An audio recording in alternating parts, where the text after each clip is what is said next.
Tesla Death Ray Part 2. Unfortunately, the US government would go to extremes to stop Tesla from getting any backing, as they wanted to be the only nation to have such a powerful weapon.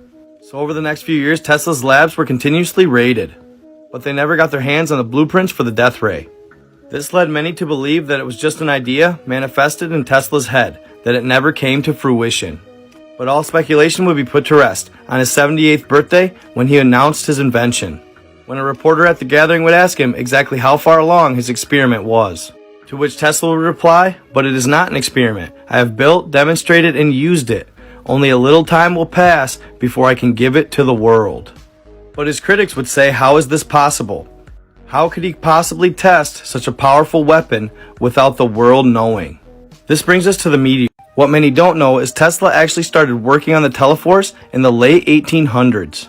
And he would execute his first test run on June 30th, 1908, but it was nowhere near New York.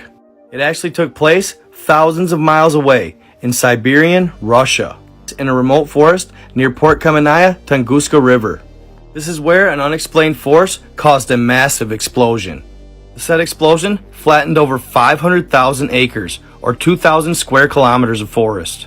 Russian scientists concluded that the explosion was the equivalent of 10 to 20 megatons of TNT, around 1,000 times more powerful than the atomic bomb dropped on Hiroshima. Witnesses reported seeing a blue beam almost as bright as the sun passing through the sky.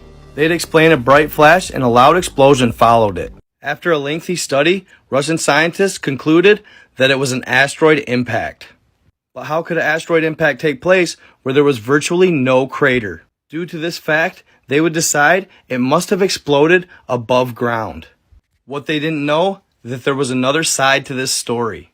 Many scholars believe that Tesla built his death ray in Wardenclyffe on Long Island, and he would test this death ray in 1908.